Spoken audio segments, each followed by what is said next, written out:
Is our lady on now? Kelly Richardson, is she ready to go? I think she is. Meteorologist, Public Information Officer from MEMA. Kelly, good morning. How are you? It's good to see you. Good morning, Paul. Good to see you as well. This thing is a little bit scary, the way it's setting up. What's your thoughts on this? Do we have any new information that's just been released? I think we're going to call the National Weather Bureau coming up at 8:30 this morning as they get some new data in. But what's it look like this morning to you? Well, the National Hurricane Center just came out actually with their 7 a.m. update, and the max sustained winds have now been up to 60 miles per hour. So this is a pretty strong tropical storm. It's still in the Caribbean. It is going to hit Cuba as we head into later today, so that's going to weaken it a little bit. But as it enters the Gulf of Mexico, here's the thing. We are anticipating rapid intensification of this system, and it's going to move pretty quickly through the Gulf, potentially a major hurricane as it makes landfall along Louisiana Sunday afternoon. The path of this combined with the warm waters there is, I guess, one of the reasons they say this could be a major hurricane.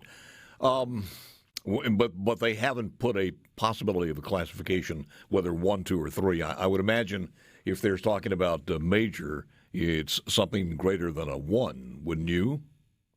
Yes, absolutely. Currently, they're estimating a Category 3 at landfall. So minimum wind speeds for a Category 3 is 111. So they're forecasting a low-end Cat 3. But I'll tell you, what models have been showing pretty consistently over the past couple of days, I wouldn't be surprised if it strengthens more. We all know how things go when these systems enter the Gulf of Mexico. So what are the preparations as far as the coast is concerned? What are the advisories now from MEMA? So they are under a hurricane watch and a storm surge watch. We've been in contact with the counties, and we have already been in the process of deploying resources such as sandbags. We're also supplying PPE to all shelters. None are open at this time, but I do suspect that shelters will be opening as we head into today and tomorrow. When will you look at the possibility of asking for evacuations of that area, as far as mandatory evacuations?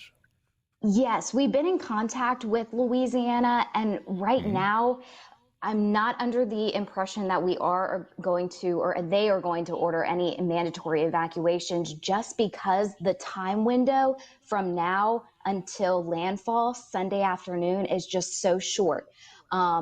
So we are just really urging everyone to hunker down, make sure you have that supply kit ready to go, expect potential power outages as we head into the later half of the weekend and into early next week as well. Kelly, do you know what's the latest on where it may come ashore?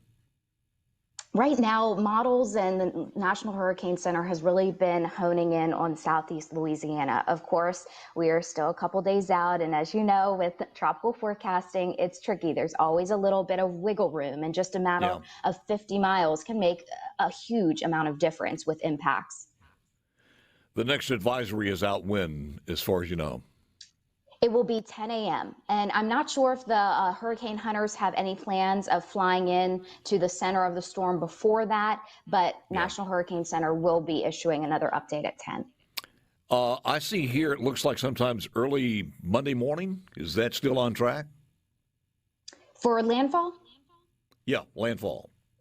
We are expecting actually Sunday afternoon. Sunday afternoon. Okay, the map I have must be out. Must be too old. So Sunday afternoon is a possibility when it will come ashore as far as Louisiana is concerned. I have seen rainfall up to maybe a foot in Louisiana, even for the Jackson metro area, maybe 5 inches. Has that been updated? That's pretty accurate. We are anticipating the system. So even though it's going to be rocking and rolling through the Gulf of Mexico, after it makes landfall, it's going to slow its forward progression a little bit. So that sets up for the threat for a flood event. And I think areas further inland could see 6 to 8 inches, even more in some isolated areas.